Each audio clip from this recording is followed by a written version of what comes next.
Hi, so today we're going to talk about gastrointestinal physiology. We're going to kind of talk about first some intro stuff and then we'll get into some specific of each of the parts along the way. So GI diseases, it's important to talk about it because everybody has some kind of GI disease, or not GI disease, but GI issues.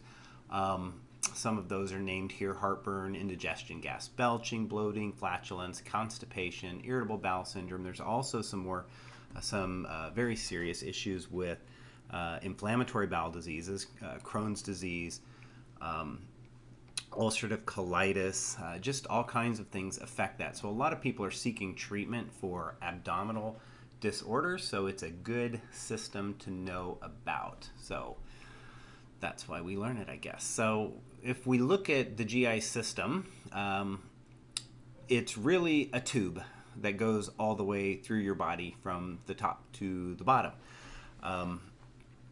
So you can see that it starts in the mouth, and then if you look at this, we have an outpouching, or a storage compartment here that's the stomach. But other than that, it's just a tube running through. There are a lot of organs, like we have the liver and the pancreas, that kind of add to it as part of the digestive process, but it's still just part of that tube. So if we think of the tube as being kind of a hole through the middle, really inside your GI system is outside your body. So if you were to swallow a penny or a marble or something, it would just pass right through and never actually be absorbed into your body. So think of it like a donut. I mean, if you think of a donut with the hole in the middle, this is part here is the actual donut, and then that part going through is really outside the donut. Okay, so that's, not sure that looks like a donut, but hopefully you get the idea. So mechanically and enzymatically that's what the GI system does. Mechanically and enzymatically breaks down things we put in it to make small molecules for absorption. So it's a mechanical process like chewing, but it happens all the way through. Chewing is the biggest mechanical breakdown of food items, but that occurs in the stomach as well, and then there's movement in the intestines too. And then enzymatically, so we have a lot of enzymes that break down our biomolecules into smaller particles, smaller molecules to be absorbed. So it selectively absorbs what it needs and lets the rest go through, and along with some other waste, mostly from the liver. So we'll see kind of what that means, but really stuff is just moving through. So like that penny we were talking about, or whatever, that's never absorbed because your body doesn't choose to absorb that penny. Maybe a little bit of the copper, I don't know, but but it's anything that we take in that isn't absorbed just kind of moves right on through.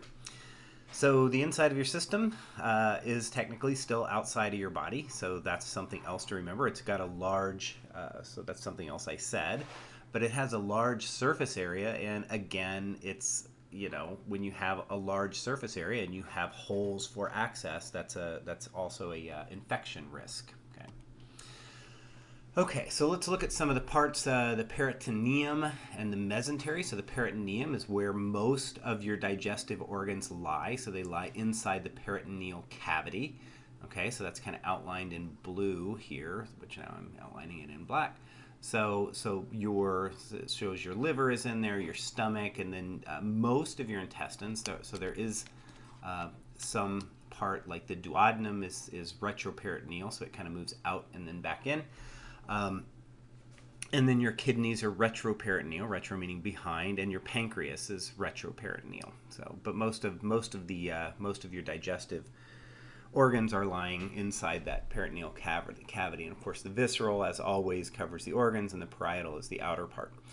Mesenteries hold the organs in place. It used to be that was kind of the only role of the mesenteries that, I don't know, people really thought about.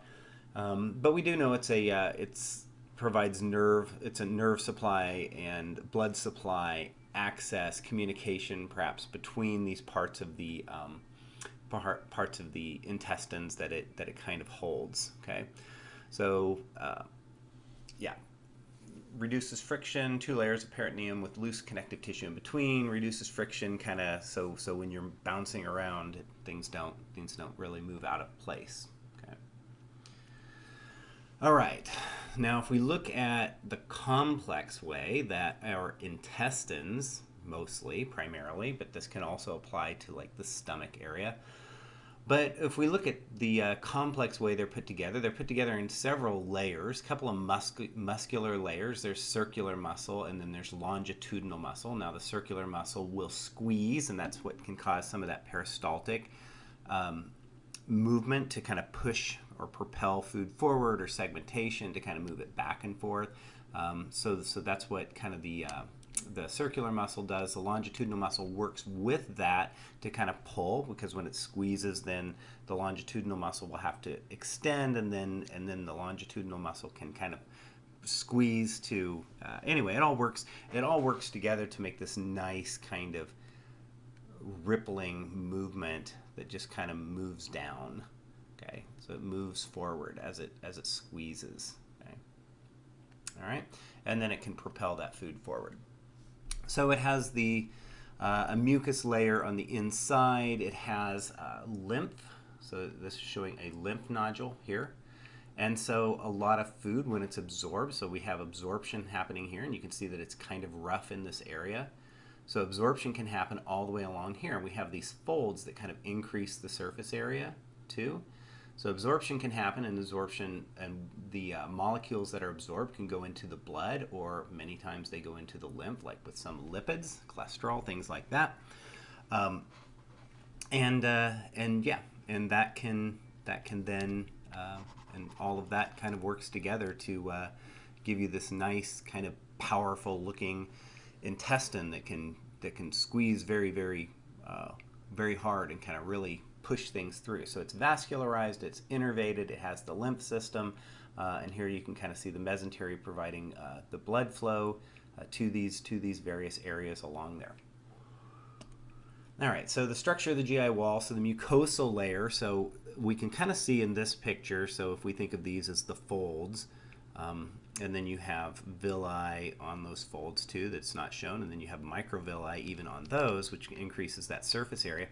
But the epithelial tissue within that has secretory cells, and it has absorptive cells, which are most of them, and then it has mucus, which is also secretory. But they can secrete their own things. In the case of like these goblet cells, they'll secrete mucus, and then we have a lining of mucus all the way along from the beginning in your mouth all the way to the end. It's lined with mucus to kind of help protect those tissues from being absorbed themselves or being digested. So there are a lot of enzymes in there that would love to just digest your intestines as well. Okay, so epithelial cells are the primary site of absorption. Serosal layer faces the blood, so we have absorption in here, and then it will move out to the blood and or the lymph and go into the body where it's used. So the submucosal plexus and mesenteric plexus are the sites of innervation. So when we talk about a plexus, we're really talking about, well, kind of divisions of nerves. So we have these divisions that may come together, separate, and that's kind of what a plexus is. So we see those in, like we have brachial plexus, we have those in the spinal cord too that kind of go out. But here we can see these dividing nerves, and we have a picture of it that kind of makes it make a little more sense. Okay, and that's what we see here. So that's our innervation. So we have innervation, and we have really two levels of control of the innervation of the GI system. One is extrinsic, so we have a signal coming from outside outside the GI system. Okay, because we also have the GI system kind of does its own thing too. So that's intrinsic. So, but we'll talk about the extrinsic. So we can see that these plexuses or these divisions kind of move all over the place.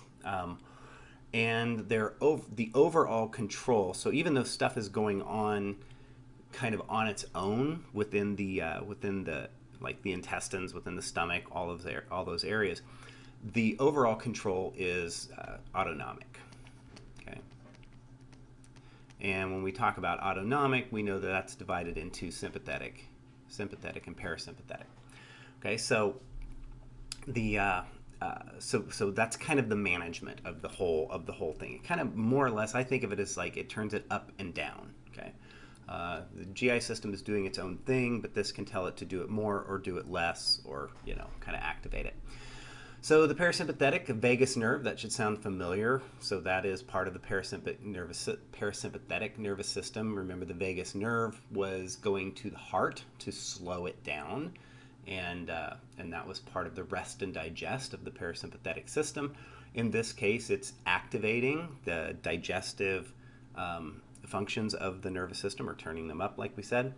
So the vagus nerve, 75% afferent, so there's a lot of sensory information coming back from the GI system to the brain to let you kind of know what's going on there, or not you necessarily, but the brain, so it can respond. And then 25% efferent. So when we were discussing the function of the vagus nerve in the heart, that was releasing acetylcholine onto muscarinic acetylcholine receptors. In this case, the receptors could be peptides, or the neurotransmitters, I guess. So could be peptides, and so we say that it's cholinergic. So it could be acetylcholine, or it could be these neuropeptides that or peptides that can activate certain systems and perform certain functions. Okay, so we call those neurons, we call them peptidergic neurons. Okay, because we always like to put ergic on the end of things. So they release these peptides that regulate the GI function. So substance P is an example of one of those. Substance P does a lot of things in a lot of different places. Here it's primarily salivation. It has a role in salivation. Vasoactive intestinal peptide, of course, that's going to activate vessels. And there are a lot of peptides. The thing about peptides is they're just strings of amino acids. And so all the body has to do is just decide it wants different amino acids, and it doesn't really decide that on the fly, but we've evolved kind of to have a lot of different amino acid sequences that will then perform different things. So we can just have a short little peptide that can bind to something, bind to a receptor, and then have an action. Okay. So yeah, so that kind of continues to be a thing all over the body for all of the systems. All right, and so then that's the parasympathetic. Sympathetic is more of slowing of activity, so it relaxes that smooth muscle. Contraction of sphincters kind of closes off the sphincter. So that's more of a, okay, we're not going to concern ourselves with digestion right now. We're going to concern ourselves with the fight or flight function of the body. Okay. So that was extrinsic control of the GI system. Now we have intrinsic. So that's the enteric, what we call the enteric nervous system. So it's kind of got its own little separate nervous system. And we can also call that the gut brain,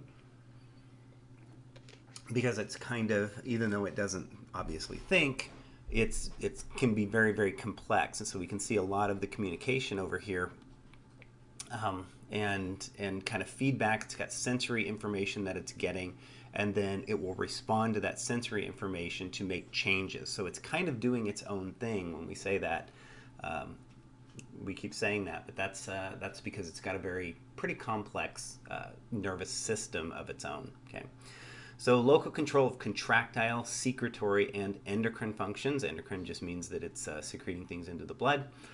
So it's local, but we can't forget that it gets that input from the autonomic nervous system, the sympathetic and parasympathetic input, to modulate that overall activity. So there are many neurochemicals, neurocrines, that are responsible for the enteric control. So this is, we're talking about signal molecules here, signal molecules that then can have an effect in the area, or it can be long-term, like hormonal. So some of that control distension of the wall by the volume of luminal contents. So we can see stretch. So when something stretches, when food enters it and it stretches, then that can be sensed, and then a response can happen from that sense that of whatever of the distension. It means that there's food in there, and we probably should start secreting some enzymes to take care of that food. So osmolarity of the chyme, how dense is it? The acidity of the chyme. Chyme is just food mixed with like digestive juices. So is it very acidic? Because then we may need to adjust the pH, or something like that. So this is just feedback, sensory, and then feedback information from that sensation. So concentration, specific digested products. So it's actually, it can sense whether you've eaten fats or proteins, and then it can kind of respond a little more specifically to that. So if you have a lot of fats, then we may want more bile. So more bile salts to be, kind of ejected out. Okay, let's see.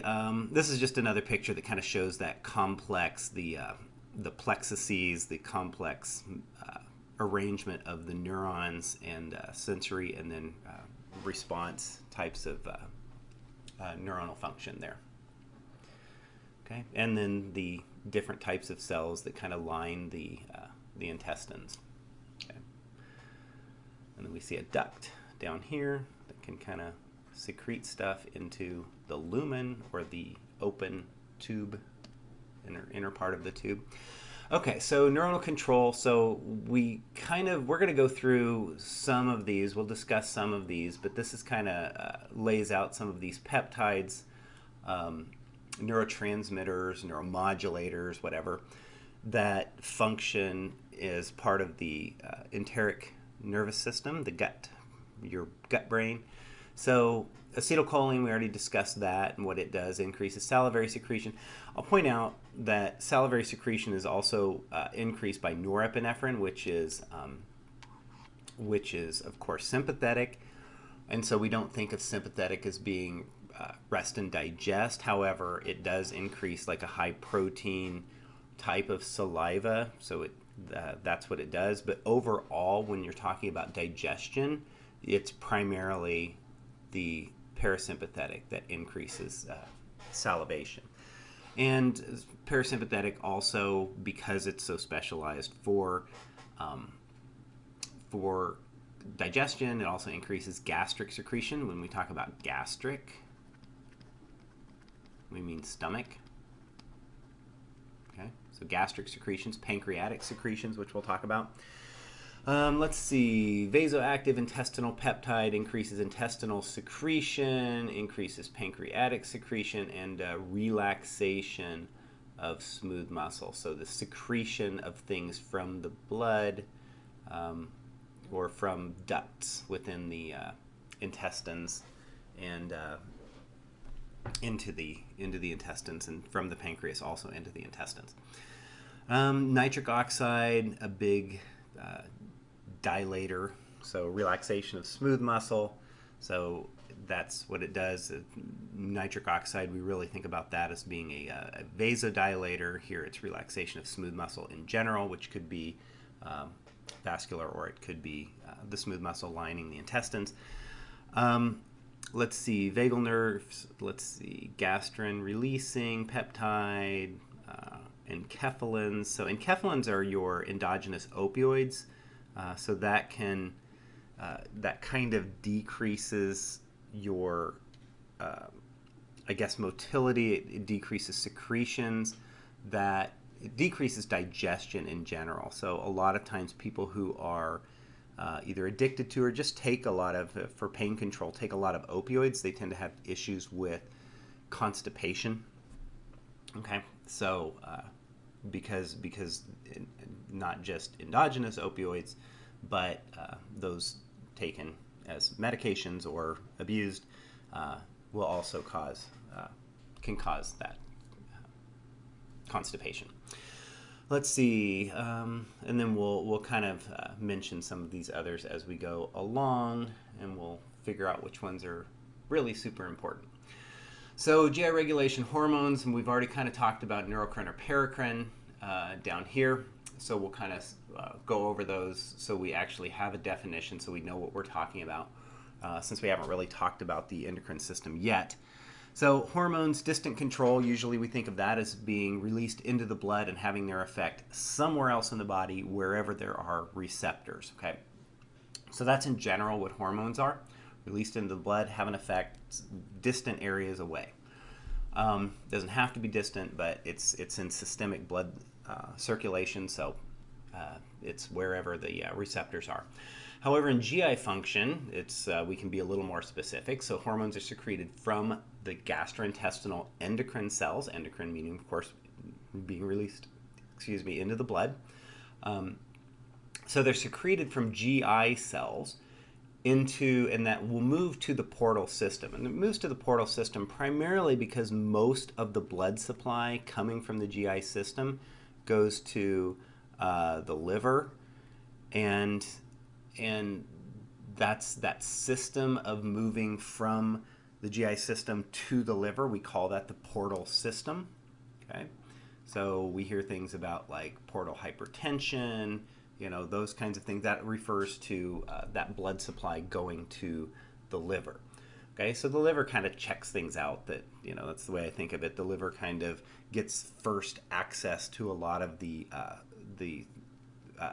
molecules that are absorbed by your GI system, and then it can kind of clean those or just get rid of them if it needs to. Okay. Let's see. So then from the portal system, then it just moves into systemic circulation. Okay, and then it goes back to the cells wherever those cells have receptors. So those cells, the receptor cells, could be could be in the local area, or they could be quite a ways away. But it doesn't matter because those receptors will bind to the whatever the hormone was that was released. Okay, and here are some examples that we're really going to know well. So gastrin, cholecystokinin or CCK, and secretin. Okay, so those are hormones. Remember that. Okay. Let's see, and then paracrine. Paracrine is more local control, so it diffuses to tissues near the site of release. So a couple of examples of those are histamine and somatostatin. And yeah, so that's not released into the blood supply. They usually just kind of diffuse out into the local area, and they may get cells that are just all around that area, but they don't move into systemic circulation, so they aren't like hormones. They're not going everywhere. Okay. All right, and then the last one is our neurocrines. So that's direct control. So I think of that as like neurotransmitters. Okay.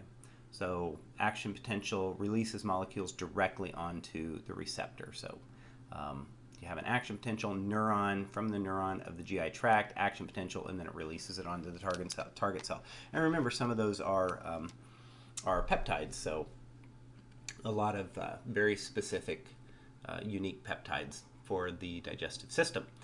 Okay, so what are we digesting? Biomolecules the body recognizes there are 4 of them: carbohydrates, fat, lipids, proteins, and nucleic acids. So carbohydrates, we're thinking of things like sugars, glucose, so ribose, different types of sugars. Starches are just chains of sugars. Glycogen is a chain of glucose. So those are carbohydrates. We need to break those down into just monosaccharides and disaccharides, so just either one or a couple of them bound together. So longer chains are no good, so we can't absorb those. Lipids, fats, that's another biomolecule, so we're going to see some of those. Proteins, chains of amino acids, so again, we need to get those shortened. Okay, we need to break those apart and for those to be absorbed. And then nucleic acids, so DNA, RNA. Okay, so we need to break those down too. Okay. We don't want to absorb these things whole. Now, maybe Carbohydrates, it would be more complicated, but proteins have functions. We don't want a functioning protein, and they also have kind of signatures that the immune system can recognize. So we don't need that happening inside our body. So we want to really break those down. Same with nucleic acids. We don't want strings of DNA being absorbed into our body. Okay, let's see. We also absorb other things. So these are biomolecules, so that we think of those as being like carbon-based, that kind of thing. Vitamins, minerals. There are other random molecules that also are absorbed, and that's helpful for things like drugs, because we want medications to be absorbed. We don't want them to just kind of move through. Okay, and that can be a problem. Some things aren't absorbed very easily. Okay, so let's look at our carbohydrates, monosaccharides, disaccharides. This is kind of a review. So most are derived from plants, except lactose is from milk. But monosaccharides are just the single sugar, and then disaccharides are usually two sugars put together. So I'm drawing it, and there's a drawing right here. Okay, so these are monosaccharides, two monosaccharides, and this is a disaccharide. And then polysaccharides, that's what we think of with starch, and like glycogen, which is a storage form of glucose, cellulose, fibers, things like that. And then, so in the body, then these have to be cleaved. So all of these have to be cleaved off to just leave mostly monosaccharides, maybe some disaccharides. Okay. Lipids, so a few different types of lipids. Triglycerides, so tri meaning three, so that's our storage form of fat. Okay, and then and it's a great storage form because you can just clip off a couple of these carbon-carbon bonds, and you can make new glucose with it. Okay, so it's a densely packed carbon chain that is very useful. So when we say triglycerides, so we have a glycerol molecule over here that's holding these together, and it's three fatty acids. Okay, so we hear that being talked about a lot, fatty acids. Well, the fatty acids are just these little legs on here. Okay, so this is an individual, very specific fatty acids. Palmitic acid. This has this number of carbons. I don't know how many that is. There are no kinks like we see down here. So it's completely saturated with carbon. So that's what we mean by saturated fats. It's saturated with carbon, or I'm sorry, not carbon, hydrogen. Okay, so there are no double bonds between the carbon. Every carbon has its full repertoire so carbons form 4 bonds. So each carbon is bonded to 2 other carbons and then 2 hydrogens, because we can see down here, this is not saturated and there are no hydrogens binding here, and that causes the tail or leg or whatever you want to call it to bend. We call it a fatty acid, but anyway, it bends. So in the case of oleic acid has this many carbons, and it has a double bond on these carbons. That's just the way oleic acid is. That's its identity. Stearic acid, you can see here, has a couple more carbons than palmitic acid. So anyway, they've all been, or not all, but they've been identified, and we kind of recognize what these fatty acids are. So saturated tend to be solid at room temperature. So meat, fats, milk, fat, protein, or not proteins, but milk fats. So that's kind of taken out of milk, and that's like whey or something. Cheese, eggs have a lot of saturated fats in them. So that's going to be these straight ones here. Okay, and then unsaturated fats tend to have more of these bent fats. Okay, so the ones that are not saturated, that are missing some of these hydrogens. And that's why oils are liquid at room temperature, because when you have a bunch of fats lining up and some of them are bent, that's kind of chaotic. Meanwhile, if they're all saturated, they pack together nicely. So that's going to be solid at room temperature, and that's going to be, these are going to kind of be moving around, and those are going to be liquid at room temperature. Okay, and then there are certain things like Like coconut oil, which can be solid at colder temperatures because it has, there's a mix. So a lot of these oils are mixed with some saturated, some unsaturated. And coconut oil just has a little more saturated, a few more saturated fats is making it up. And so when it gets cold, it tends to solidify more than some oils do. Okay, and you know that sometimes when we heat or cook meat, some of the fat will turn to liquid, and that's because you're kind of separating these fatty acids.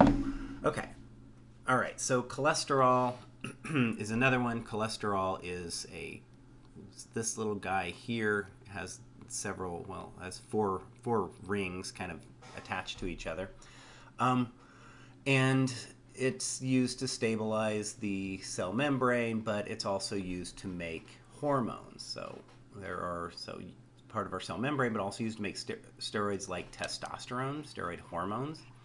Okay. So when we talk about steroids and we're giving somebody steroids, we aren't just talking about testosterone. We're talking about other things like cortisol.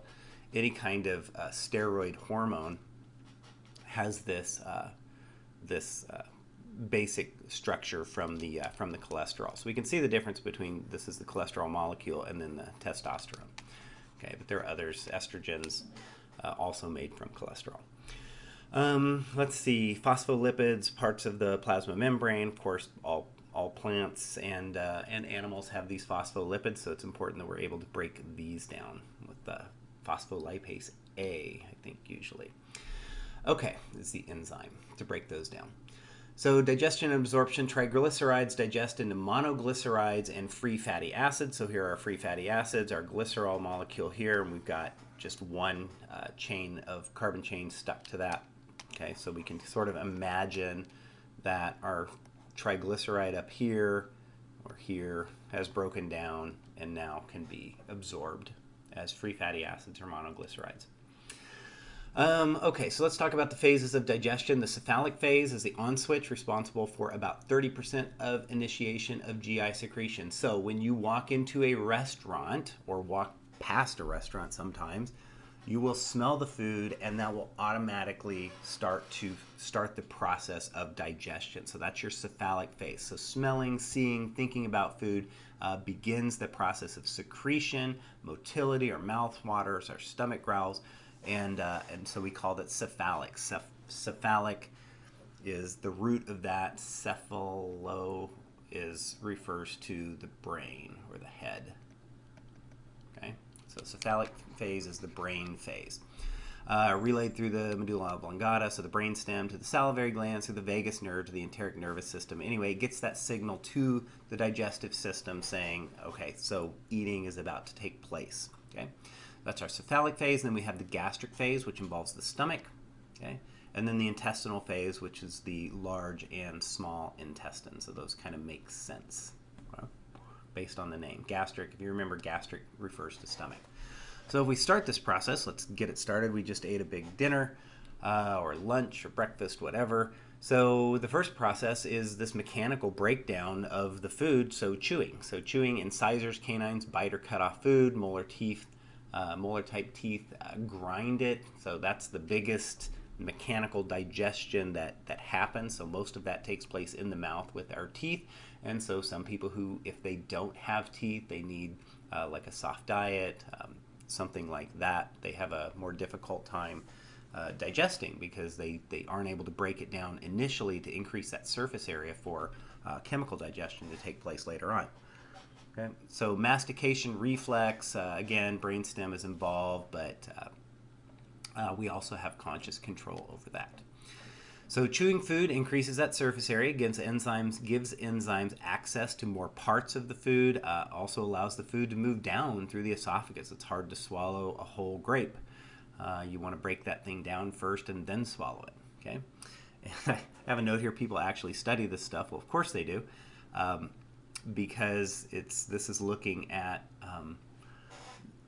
let's see, of meat, unprocessed, sliced, pounded, roasted, so different types of meat and what chewing does 40 plus or minus 19. That's kind of a big, anyway, how well it's broken down.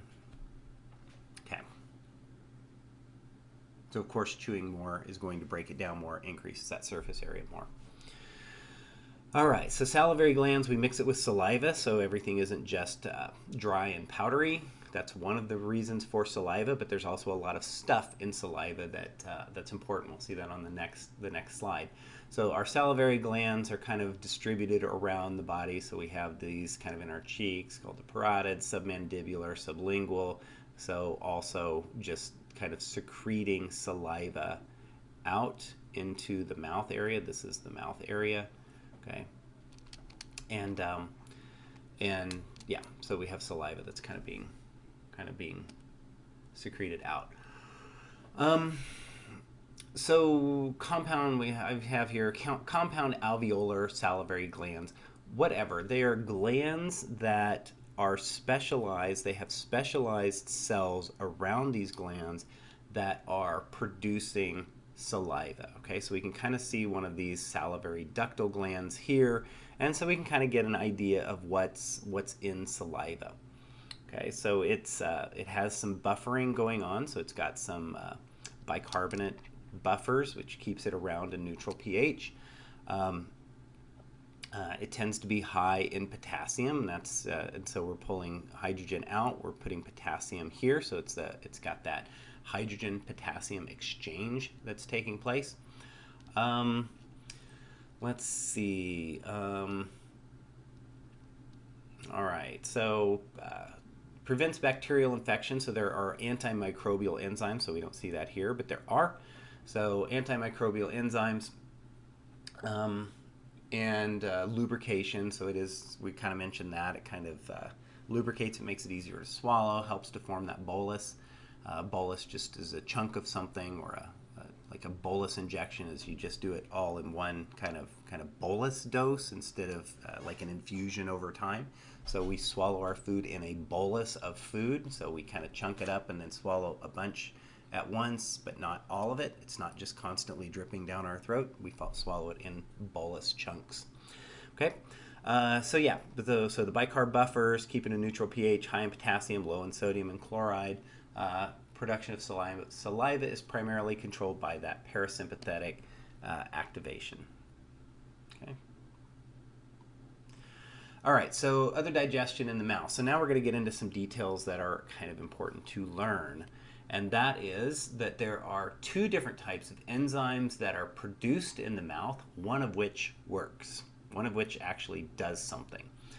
So salivary amylase is the one that does something. So salivary amylase is an enzyme secreted by the salivary glands, so that's kind of handy to have that in the name, and it acts on starches. So amylase, when we see the word amylase, we should think that it is an enzyme that breaks down starch, carbohydrates. Okay, so it'll break down those starches into those monosaccharides and disaccharides. So salivary amylase is an enzyme secreted by salivary glands, acts on starches, breaks down starch into, in the case of salivary amylase, primarily disaccharides. It's not an important point, really. And monosaccharide absorption in the mouth is limited, so we don't really do a lot of absorption, so we're just getting the ball rolling. So we eat that potato, and we're chewing it up. We're giving it access to the saliva. In that saliva are enzymes, these amylase, this amylase, to break down the starches and get that kind of going. Okay, so it continues to act as long as it's in our mouth and as long as we're chewing it. We have some digestion of it until it's inactivated by stomach acid. So when you swallow it and you put it in your stomach, the hydrochloric acid in your stomach will stop that any more digestion of the starches, and then that'll start up again in the small intestine with pancreatic amylase. Okay, so that's salivary amylase. Then we have lingual lipase. Lipase, you may or may not have guessed, acts on lipids, so it breaks down lipids. That's why we call it lipase. So it's an enzyme secreted by sublingual glands under the tongue. It acts on triglycerides, okay, which are lipids. So lipases break down lipids made in the mouth, but it's activated by stomach acid. So that's kind of handy to have it kind of made in an inactive form and then when it gets into the stomach, we'll see that it's one of, most proteins really don't like low acidic, they don't like low pH acidic environments, but we do have some that are just made for it. Okay, so remember that the lingual lipase, salivary amylase, lingual lipase, we'll come back to that. We have to, because we're going to get to the stomach and we're going to activate it. All right, so deglutition or swallowing has to take place. So we have a couple of sphincters. We have the upper esophageal sphincter. So that's the one kind of in the back of your throat, and it kind of keeps your esophagus closed off, except when you consciously swallow. Okay, so we can consciously swallow, and the esophageal sphincter has striated muscle, so it is under conscious control, but it's kind of a specific conscious control. So it's opened when you start that swallowing process. And the swallowing, I call it a process because it's got phases. So it's not like you can just open your esophageal sphincter and that's it. You have to go through all of the steps of deglutition or swallowing. Okay, so then, so the swallowing itself is started at your upper esophageal sphincter, and then through a peristaltic motion will kind of push the food down through your esophagus. Okay. All right. Let's see. So then down in your stomach, there is another sphincter down there, the lower esophageal sphincter. So your esophagus has a sphincter on the top, the upper, and the bottom. At the lower, the opening to the stomach. Okay, and of course that's not conscious control. All right, so I want to say something about the esophagus here. It's in the book, and it's kind of an important thing to know. You may as well learn it now. So the esophagus, of course, it transports food from the pharynx to the stomach, so it passes through that esophageal hiatus. Okay, so I say that like we know what that is, and we do know what it is, because the diaphragm, remember the diaphragm is a muscle that pulls down on the, let's see, I don't know if I can draw lungs, but it kind of pulls down on the lungs. Well, the stomach is down here, okay, so that's where your stomach is. So we have to have a tube. I'm going to erase the lungs. Our esophagus has to run through the diaphragm. Okay? And so there has to be a hole in the diaphragm. It's a terrible looking stomach. There's a hole in the diaphragm to allow food to move through the diaphragm and down into the stomach.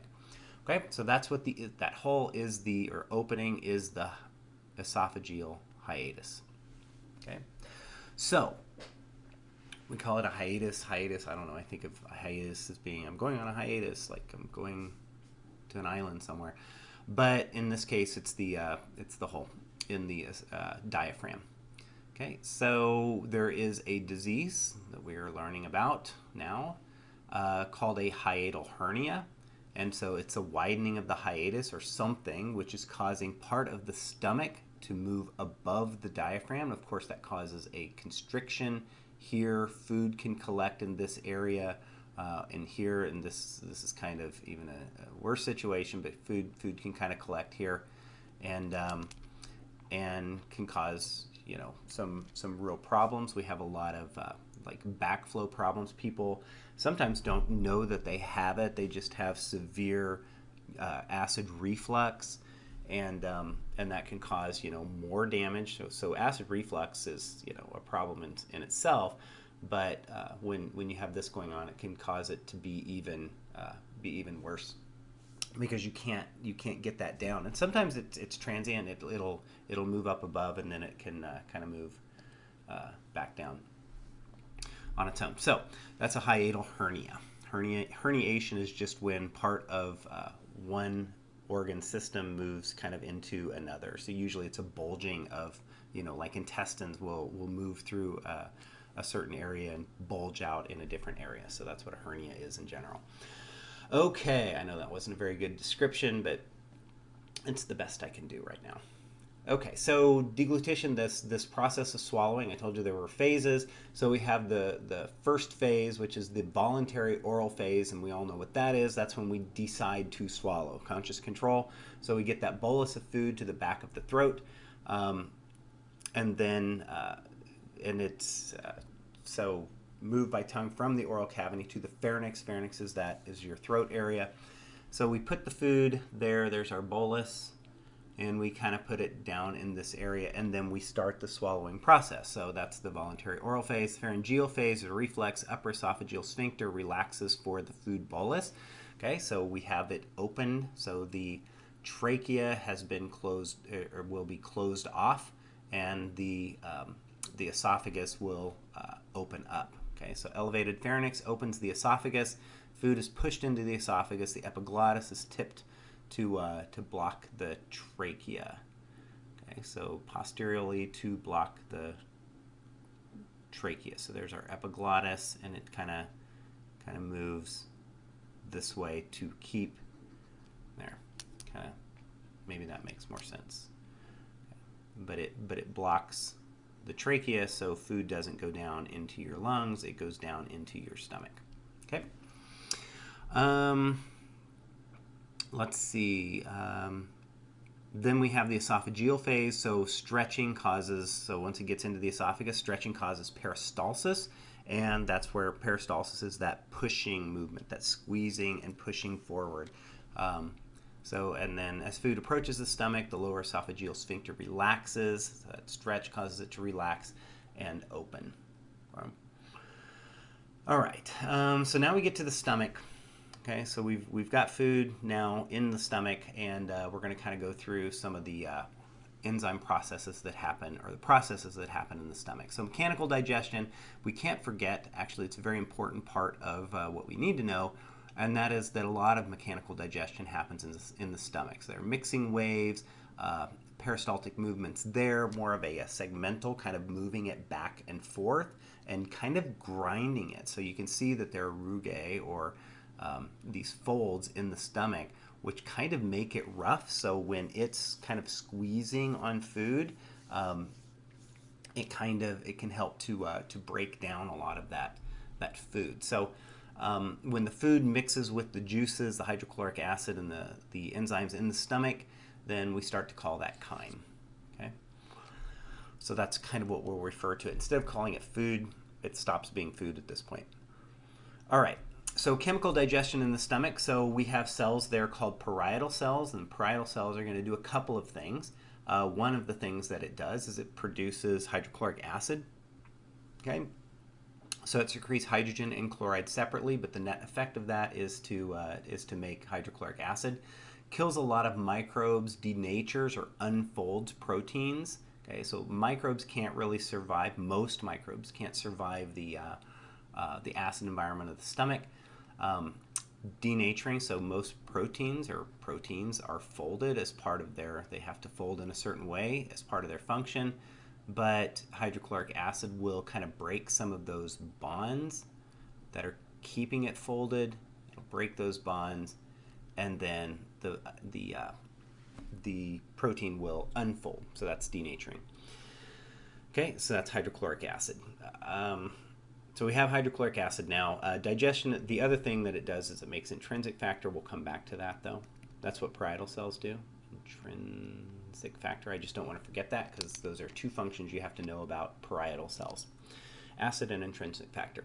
So digestion in the mouth is caused by, that was happening with salivary amylase, but that salivary amylase is now inactivated by that hydrochloric acid, by the acid environment. So it's inactivated by the acidic gastric juice. Okay, the acidic gastric juice, however, activates the lingual lipase. Remember, the lingual lipase that was made in the mouth is now active, so now we have digestion of lipids, okay, because the lipase breaks down lipids.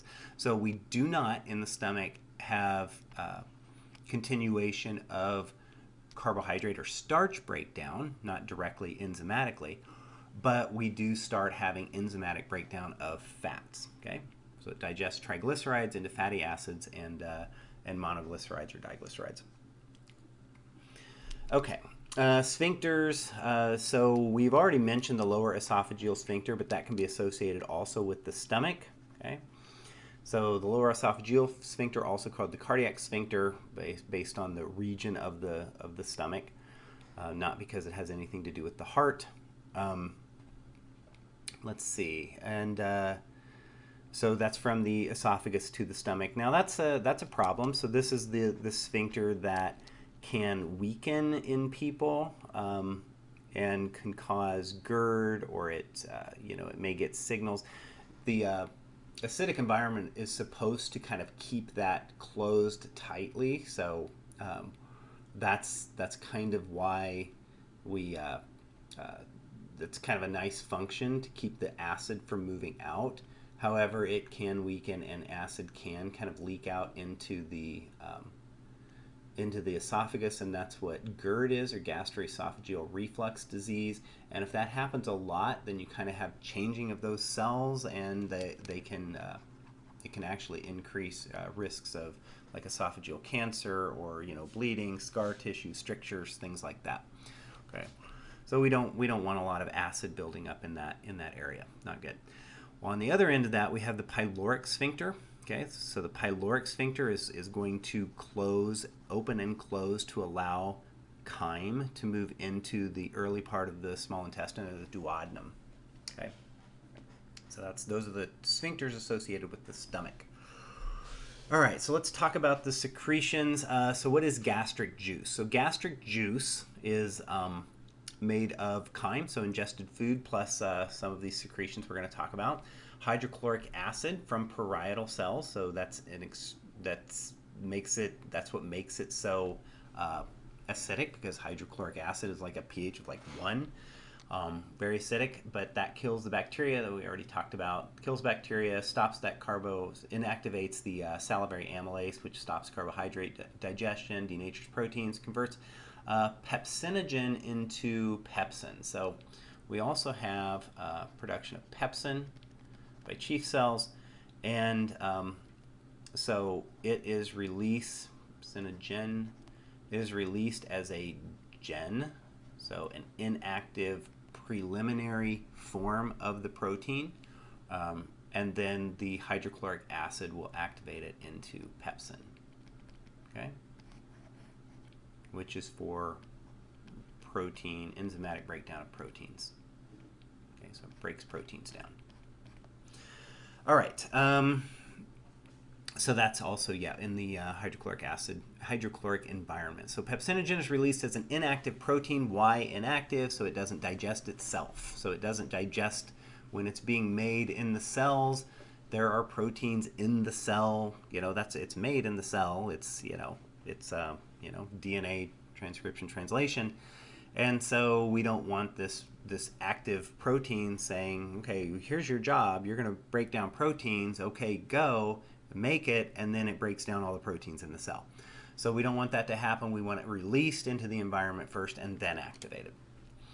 Okay, so that's why these are all released as inactive proteins. So pepsin catalyzes the cleaving of covalent bonds in proteins, leaving small peptides and amino acids. So that's what it does. Breaks down proteins.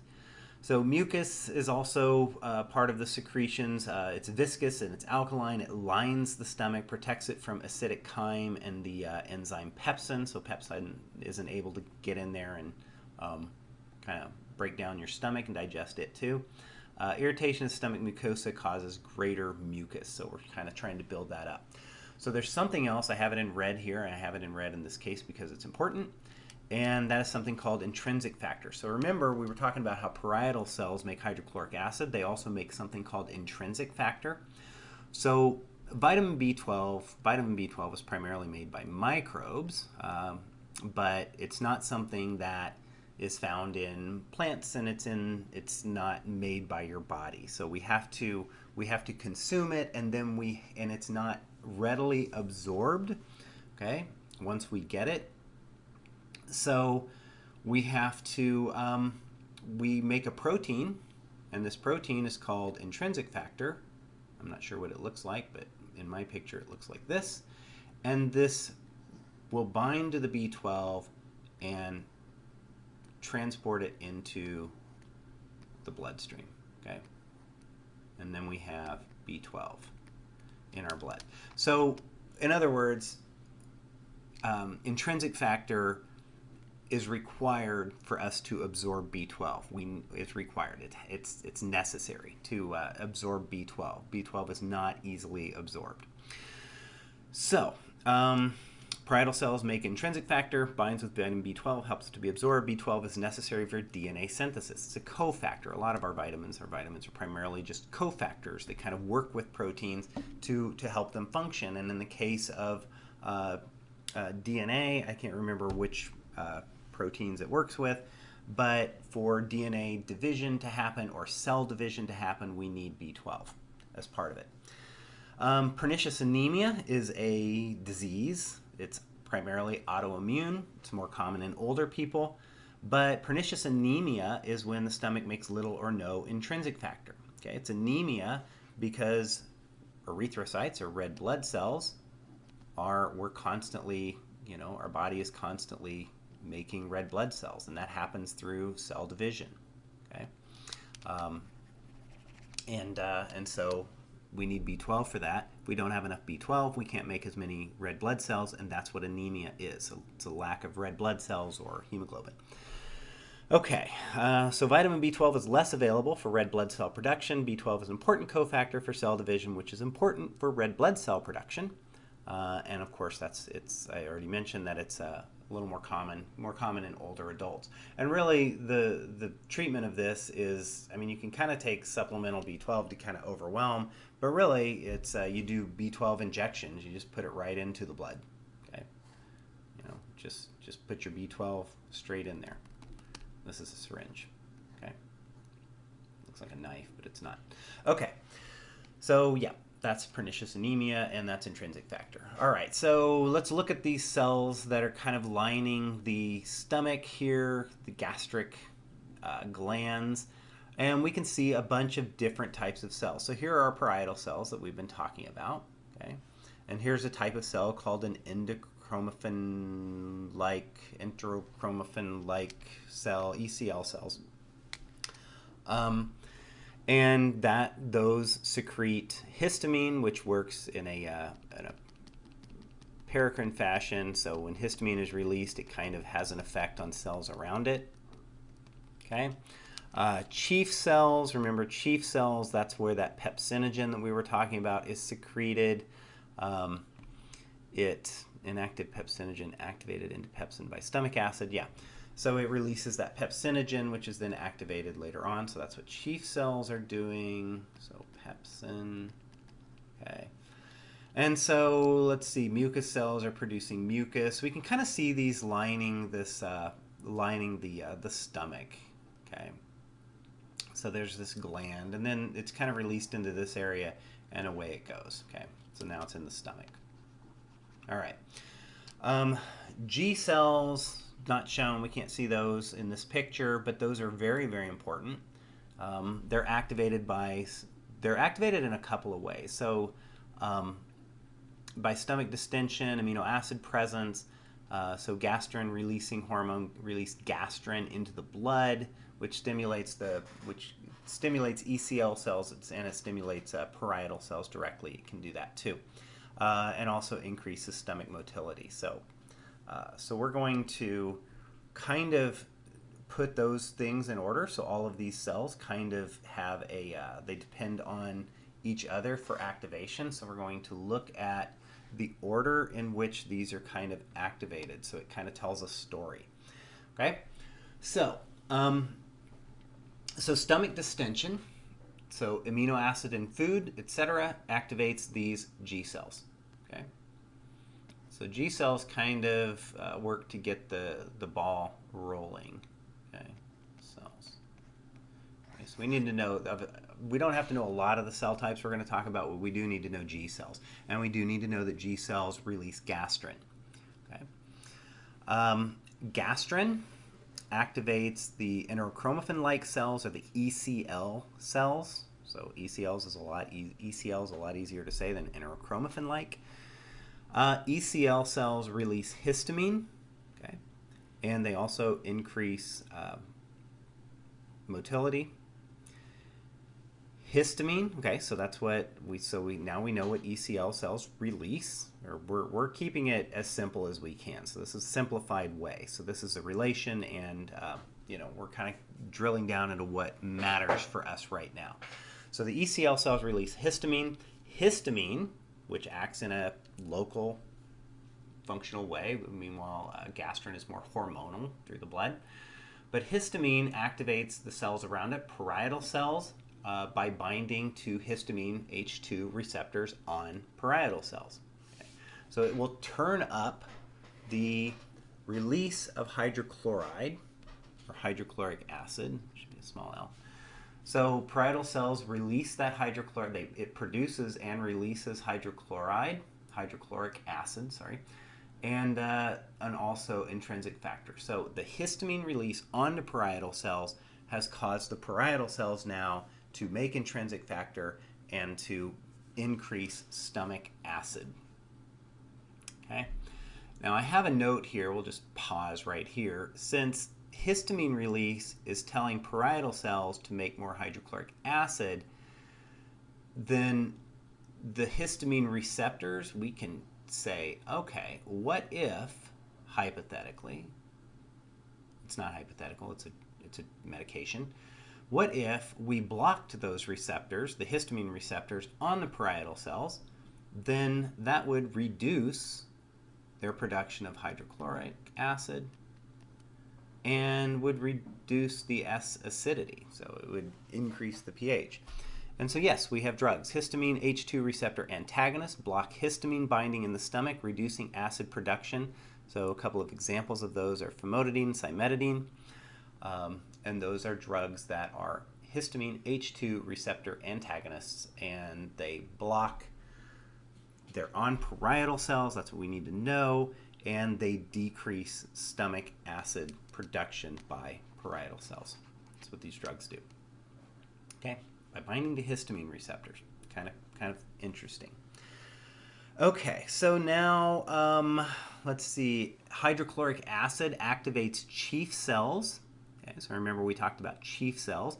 Chief cells release pepsinogen and also another one that we haven't really talked about much, another lipase called gastric lipase. So remember we already had lingual lipase that was made in the mouth, but gastric lipase also made by chief cells, and the pepsinogen is then activated by that stomach acid as well. So the hydrochloric acid activates the chief cells, and then they release pepsinogen inactive, and then it's activated to pepsin by the stomach acid. Okay, so this is a picture of kind of the same thing. Of course, these are actual cells lining the stomach. They're not gigantic, like tumors sitting inside your stomach, but it kind of shows what they're doing. So parietal cells here releasing intrinsic factor, hydrochloric acid, chief cells releasing that pepsinogen, which is then activated to pepsin to break down proteins. Mucus cells are releasing mucus, of course, and then we can see our G cells, which kind of are activated by your stomach contents, okay, or food moving into your stomach, and the gastrin was released into the bloodstream. Okay, and then it activated those ECL cells, which caused the release of histamine, which activated parietal cells. So all of those connections that we need to know. So let's talk a little bit more about hydrochloric acid production. So we have proton pumps, okay, that's what we're calling them, and that is the pump that is causing you to release hydrogen into the stomach. So this, on this side is the stomach. In this picture, the stomach is here, so this one is releasing it. Yeah, the stomach is on kind of on the opposite sides in these figures, but we see that we know that carbon dioxide and water combine to form carbonic acid, and then can be divided into the hydrogen and bicarbonate. Okay, so that's the reaction, same reaction we keep seeing over and over and over.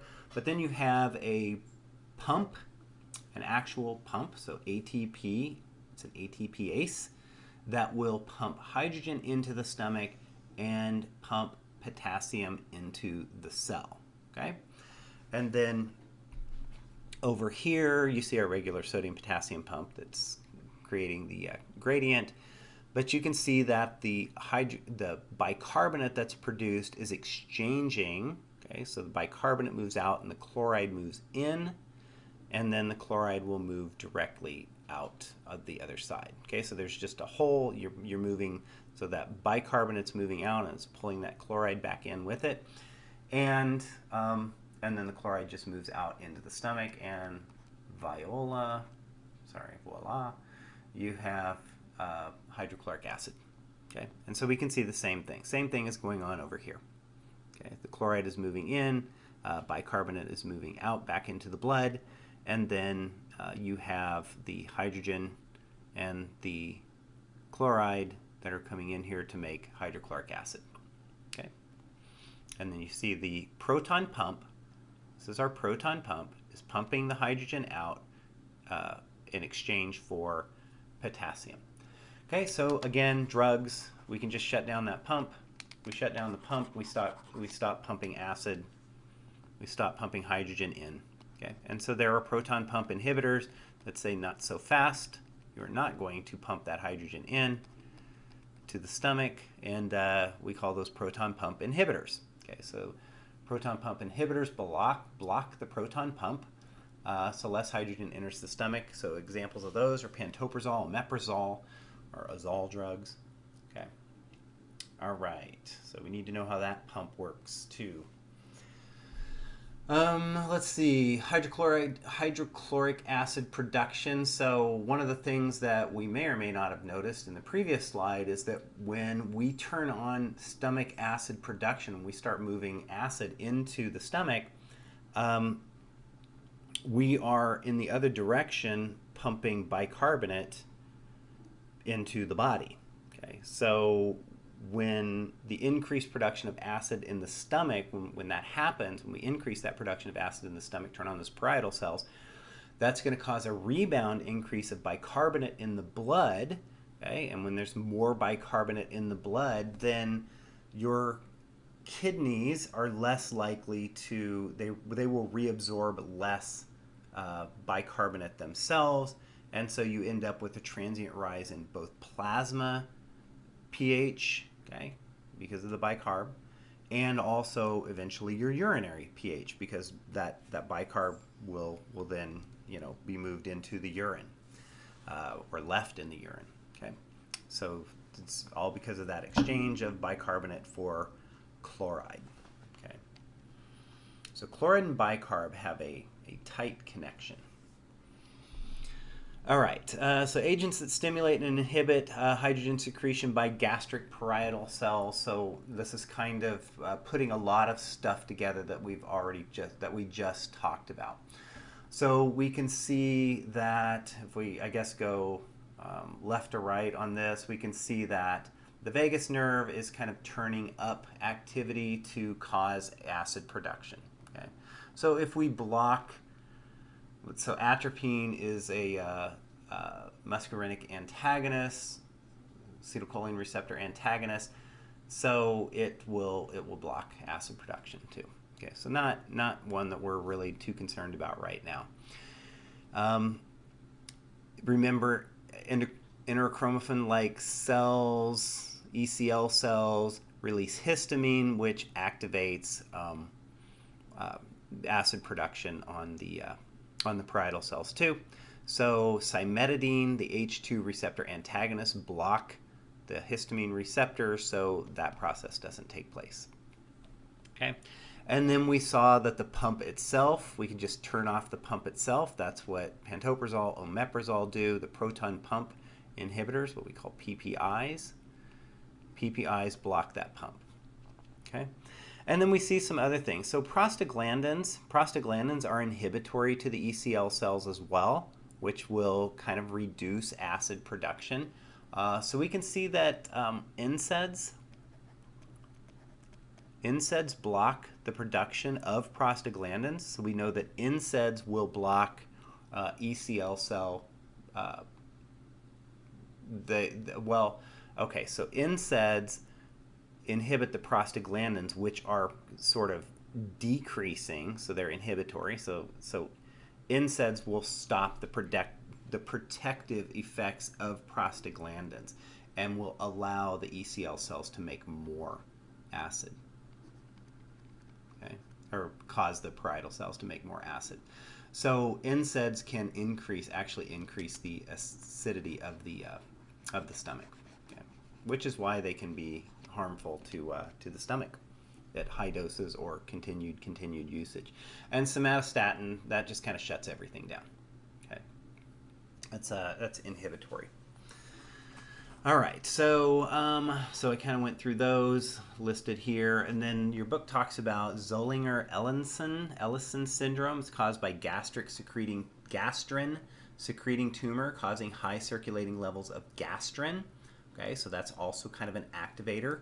So we see that gastrin from G cells is what can also affect these parietal cells.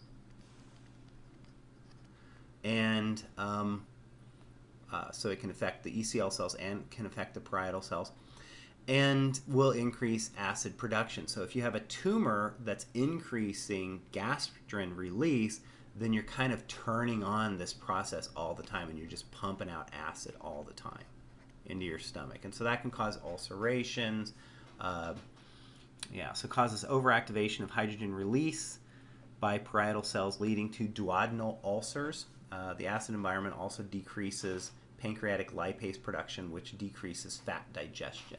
Okay, so in other words, yes. So this disease, because it's a tumor or it's a syndrome caused by the increased gastrin release, will cause more acid. So you can take, it's got to move through this pump, so it's not happening just over here on its own. So you can take something that will decrease the pump. So proton pump inhibitors can help with that until you get the tumors taken care of. Okay, that's always the plan. Okay, so others, so regulation of hydrogen production by different molecules. So we've kind of been throwing around somatostatin and talking about what it does. So it's secreted from D cells in the stomach. Okay, D cells are all named after letters. Also from the pancreas and the pituitary gland, so it's released from a lot of places, triggered by acid in the stomach, and will shut it down. Okay, so when these D cells can be activated by a very acidic environment, and they'll start releasing somatostatin, and it inhibits hormone activation and inhibits acid secretion. Okay, so it inhibits insulin, glucagon release, so it kind of shuts down a lot of the digestive functions. Okay. All right, and then we already have talked about gastrin, histamine, and acetylcholine and their effects.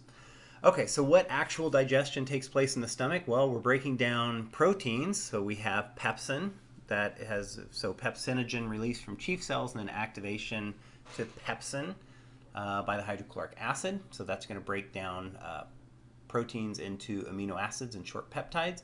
Lipids, so we had lingual lipase that was made in the mouth, activated by the stomach. We also have gastric lipase, also from the chief cells. It doesn't get talked about much. But yeah, lingual lipase was made in the mouth, activated by the stomach. So essentially, we are in the stomach digesting proteins and lipids. Okay, carbohydrate kind of stopped being broken down because the salivary amylase was deactivated.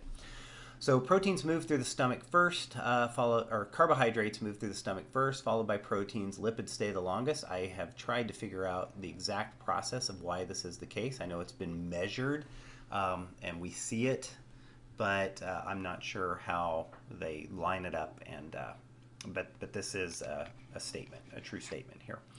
Carbohydrates move through the stomach first, followed by proteins, and lipids stay the longest. If you figure out how that process takes place, you can let me know. All right, so small intestine. So we've moved from the stomach through the pyloric sphincter into the small intestine, or we're about to. So the small intestine is about 10 feet long. Goblet cells. Goblet cells are, they're called that because they're kind of shaped like goblets, but they have a lot of Golgi, and they're secreting mucus. copious amounts of mucus. Okay. All right. So they're all along there, and there's a lot of mucus along the GI tract. So most digestion occurs in the small intestine, okay, overall. So that's where most of the enzymatic chemical digestion takes place, is in the small intestine. Most fluid is absorbed in the small intestine. I'll just say this now. This is kind of controversial sometimes because we're going to learn and talk about how, and I'll probably say it again, knowing me, but the large intestine is involved in absorbing water, and that is true, that is one of the functions of the large intestine. But most water is already absorbed in the small intestine. So most fluid is absorbed by your body in the small intestine. So when you drink a cup of water, most of that will be, absorbed in the small intestine. Okay, and then any left will be absorbed in the large intestine. So peristalsis, really, so if we step down here, peristalsis propels contents forward. So it's this kind of wavy contraction of the intestine to kind of move food. So we also have segmental contractions, which mix it back and forth. So we can kind of see that in these top ones. This is segmental contraction. So we see these larger chunks of chyme, I guess, here. And then moving it back and forth can kind of break that down. And then peristalsis will just push it forward. Okay. I'm not sure which direction it's trying to go. I don't know if green is more. But anyway, so it goes from being this smooth tube here at the top to segmental contraction, kind of moving it back and forth, and then propelling it forward. Okay, so that's what's happening in the small intestine. Okay, so digestion and absorption in the small intestine. So proteins, so proteases are going to break those peptide bonds to make small peptide fragments and amino acids. Lipids, triglycerides are reduced to monoglycerides, and fatty acids by lipases. We can see pictures of that kind of stuff happening here. Carbohydrates, polysaccharides, disaccharides are reduced to monosaccharides. So we start out with maybe starches, disaccharides here, and here's a trisaccharide. But those are broken down into monosaccharides, which are then more easily absorbed. And nucleic acids by nucleases to individual nucleotides. So here's a cytosine, guanine, adenosine, and uracil. Okay. Thymine. Okay, so let's talk a little bit about the small intestine, and we'll kind of come back to that a little bit later. So chyme moves from the stomach a little at a time through the pyloric sphincter and into the small intestine. So that's the site of greatest amount of digestion and absorption of nutrients and water. So we already said that. All of the biomolecules that we just discussed can be broken down and are broken down in the small intestine. So remember the stomach, really we just saw some breakdown of lipids and proteins. In the mouth there were some starches, carbohydrates. In the small intestine it's all of it. Okay. The divisions of it, the duodenum is the first 25 centimeters beyond the pyloric sphincter. So that's the early part of the stomach. Early part of the small intestine, right out of the stomach. And then the jejunum is the middle part, and the ileum is the end. So as chyme, so as we're moving through it, chyme, so it's activated by the distension, but as chyme moves through it, through the duodenum and through the jejunum and ileum, so the narrowing takes place, surface area decreases. Initially it's kind of widening because of the food, but as we move it through, it all just kind of collapses back behind it again. Chyme ultimately reaches the ileocecal valve. Okay, so that's what's going to define the end of the small intestine, separating the small intestine from the large intestine. So we'll see that again when we move from the small intestine to the large intestine. Okay, so we have to discuss some signaling and the release of enzymes from the pancreas. So we're going to talk about the pancreas first, and then next time we'll talk about the liver. So the enterogastric reflex. Entero, we see entero, that's usually referring to the small intestine. Okay, So entero, small intestine, gastric is stomach, so small intestine, stomach, reflex. So the first part of the small intestine is the duodenum has receptors that detect stretch. So mechanoreceptors detect stretch, chemical receptors detecting hydrogen, acidity, fats, so the presence of fats, proteins, are detected, and it's saying, okay, so here's the small intestine. It's like, I thought I knew something was going on in the stomach, and now food starts to move in. So that pyloric valve opens, and a bunch of food moves in. It stretches, and we're like, and now the stomach is like, or the intestine, the duodenum is like, okay, now we have to do something.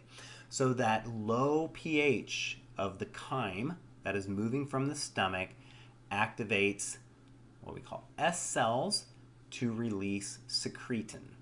Okay, secretin is released by S cells. It's nice because it's the same letter. And the secretin will, when it is released, will move to the pancreas. Okay, and there are ductal cells in the pancreas that will then cause the release, the production and release of bicarbonate from the pancreas. So as soon as that stomach acid hits the duodenum, it tells the pancreas, release the buffers, release the bicarbonate, and we're going to neutralize that acid coming through. Okay. Now, something else that happens is cholecystokinin is activated by the presence of fats and amino acids. Okay. So CCK, cholecystokinin, CCK for short, stimulates the release of enzymes from acinar cells in the pancreas, a different type of cell in the pancreas, and also the release of bile by the liver and gallbladder. Okay, so we're neutralizing it with secretin, and cholecystokinin is saying, hey, start releasing enzymes because we have to chemically break all of this stuff down now, all of it. Okay.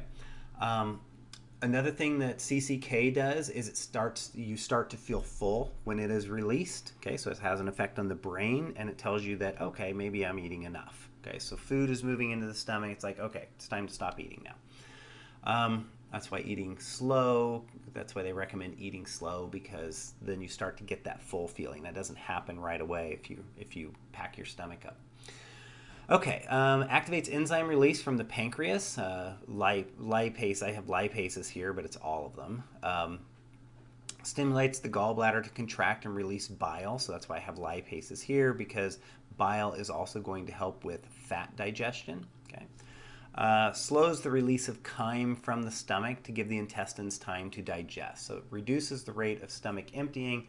Ghrelin is another molecule that also decreases appetite, ghrelin, but that's released from the pituitary, I believe, and decreases appetite. Reduces the rate of the stomach emptying, so it gives like time for things to move through the duodenum. So then you get this kind of a little bit at a time of food moving through that pyloric sphincter into the duodenum. Now, something to say about duodenal ulcers. We talk about ulcers. Ulceration is just a breakthrough of the skin that can cause like bleeding and tissue damage and death. So duodenal ulcers, the duodenum is actually more susceptible to ulcers. The stomach kind of has its protective mechanisms. It's I guess you could say it's more used to the hydrochloric acid. It's built to kind of withstand that. The duodenum is not as much, so that's why we have to get the bicarbonate in there from the pancreas to neutralize that acid. So the duodenum is actually more susceptible to ulcers because that buffering capacity can be overwhelmed with excess hydrogen production from the stomach. So if you're making a lot of hydrochloric acid in the stomach and that starts to move in the duodenum, you'll start to get ulcerations of the duodenum. Okay, and of course H. pylori is a bacteria that also causes ulcerations. Okay, but reducing that acid can reduce ulcer formation. Okay, so let's look again at these two hormones, cholecystokinin. So eye cells release the CCK, which stimulates the pancreatic acinar cells. That's what I was kind of mentioning earlier, to release digestive enzymes. Okay, so that's what this process is.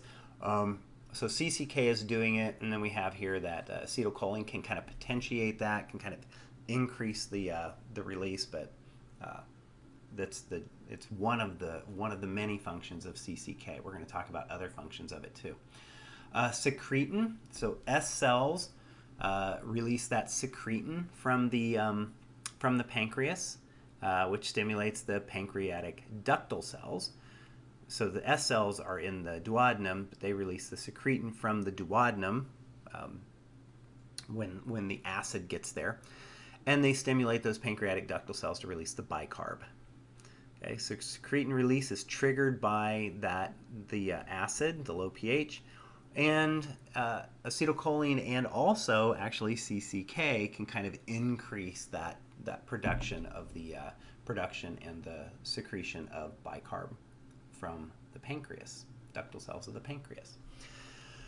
Okay, so let's talk about our pancreatic secretions. So when activated, the pancreas raises the pH by releasing bicarbonate. So we did that, and that's done with secretin, and we know that, and we know that it's released from the pancreas, and secretin is detecting it, or the S cells are detecting it, releasing the secretin. Secretin causes that to happen. Okay, but it also releases enzymes that are capable of breaking down all of these four biomolecules. And so I have some of these named here. Proteins are broken down by proteases, so trypsin. These don't really, these two especially, don't really follow the rule of ACE. An enzyme is supposed to end in ASE, ACE. But we have trypsin and chemotrypsin. They're released, of course, initially in their inactive form. And then they kind of activate each other, or one of them activates the other. And let's see, so these are activated into their active form. We're not too concerned with how that takes place, but then we have procarboxypeptidase, carboxypeptidase.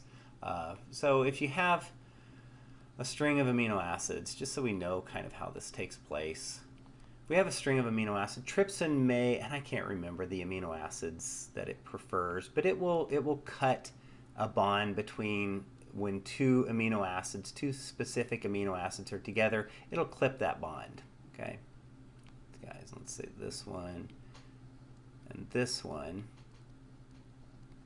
and so it'll clip those bonds. Chemotrypsin will do it in a different place. Okay. And then carboxypeptidase, the carboxyl end will just cleave them off one at a time. Okay, so you can kind of see that together, you know, as these are kind of broken off, we're really breaking down these proteins just with, you can kind of see how that could happen just with these three enzymes. Okay, but one kind of has a harder time doing it by itself, so we kind of need a group effort. Now, amylase, pancreatic amylase is, remember, amylase breaks down starches into those ultimately monosaccharides. Lipases, so pancreatic lipases, lipase colipase will break down lipids. Fats, phospholipase A breaks down the phospholipids that are on your cell membrane. Cholesterol, ester hydrolase breaks down cholesterol. So we've got our triglycerides and fatty acids. Triglycerides broken down into the fatty acids, and then the phospholipids and cholesterol, they're all being broken down. So deoxyribonucleases and ribonucleases are breaking down your DNA and RNA. We don't want those active in the cell. That would be bad. Okay, so here this kind of shows a picture of the pancreas. So that's what's releasing it. So the pancreas has 99% exocrine function, which means it's releasing from the blood and kind of secreting out, in this case, into the stomach. So that's 99%. This digestive function is 99% of what the pancreas does. Now we have 1% endocrine function, where we have alpha cells and beta cells that are releasing glucagon and insulin, but we'll talk about that at a later time. Okay, so acinar cells have CCK and acetylcholine receptors, so that's how it turns that on and allows them to start secreting all of these all of these enzymes. All right, so this is just a list of the secretions. The pancreas produces enzymes capable of digesting all of them. And I already mentioned that proteases generally cleave proteins at specific regions, so that's why we have several of these. And this one adds elastase to it. But excuse me, you can kind of look through these and see kind of what we've already talked about: amylase, lingual lipase, pepsin, and then trypsin, chymotrypsin, and yeah, some of these others. Okay. And then we have over here intestinal mucosa. These are released from the intestine. These are, we've been talking about those released from the stomach and the pancreas and the saliva. We'll talk a little bit about what's released from the intestine. But sucrase, of course, that breaks down sucrose, maltose, lactase, lactose. But those are actually released from the wall of the intestine. Okay, and so this is, again, it's more information kind of with some of the specific things that happen. Okay, so let's see. So this is kind of a little bit of an overview, really just of neutralizing the acid. So acid from the stomach, secretin is secreted from the duodenum, increases. So the secretin moves into the blood, and then it tells the pancreas to release bicarb. Bicarb goes into is released into the small intestine, and it neutralizes that acid. Now, we're not quite there yet, but when we ultimately stop this process, so fat, when it begins to reach that distal part of the small intestine, the ileum, so when the fat starts to get to that area, that's kind of a signal for your GI system that your food is done. Okay, so that it's time to kind of shut it down. So when fat starts to reach the distal part of the small intestine, somatostatin and something called substance YY is released, and it inhibits the gastric hormones, the G cells, from releasing the gastrin and the pancreatic secretion. It says, okay, it's all the way down here now, you guys can stop. Okay, we'll take it from here. Okay. All right, so we're going to talk about absorption next, in the next section. So small intestine is anatomically arranged into those folds for a large surface area, and we're going to discuss villi. Villi are specialized structures on the folds. So we have the folds, and then on the folds we have villi, and then on the villi there are microvilli. Okay, increased surface area even more and form a brush border. Brush border is a microenvironment for enzyme release and digestion and absorption. So we will discuss that next. These are so long. Okay, have a good day.